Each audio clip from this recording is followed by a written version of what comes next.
ईश्वर की तरफ से एक साधारण इंसान को शिकायत।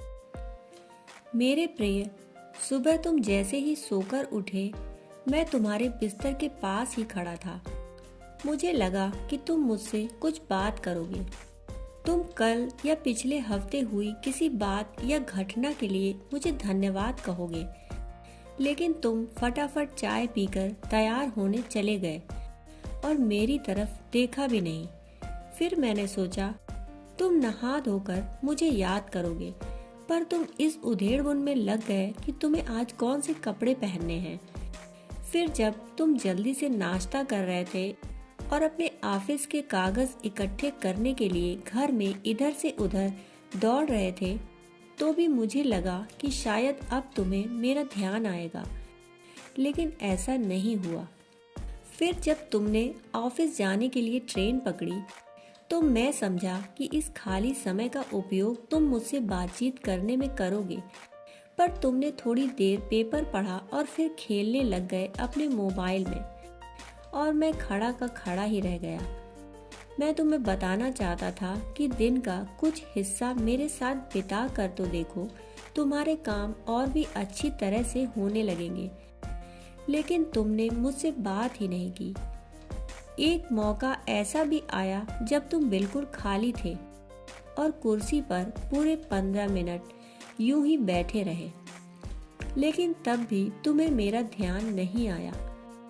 दोपहर के खाने के वक्त जब तुम इधर उधर देख रहे थे, तो भी मुझे लगा कि खाना खाने से पहले तुम एक पल के लिए मेरे बारे में सोचोगे, लेकिन ऐसा नहीं हुआ।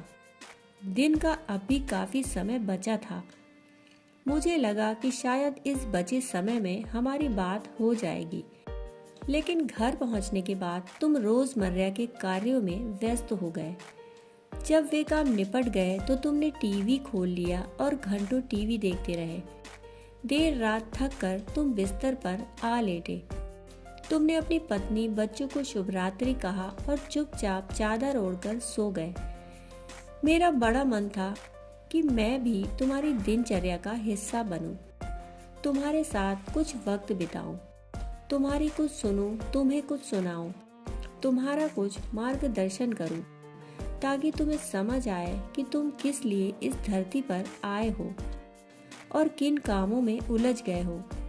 लेकिन तुम्हें समय ही नहीं मिला और मैं मन मार कर ही रह गया।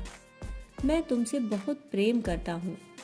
हर रोज मैं इस बात का इंतजार करता हूँ कि तुम मेरा ध्यान करोगे और अपनी छोटी छोटी खुशियों के लिए मेरा धन्यवाद करोगे, पर तुम तब ही आते हो जब तुम्हें कुछ चाहिए होता है।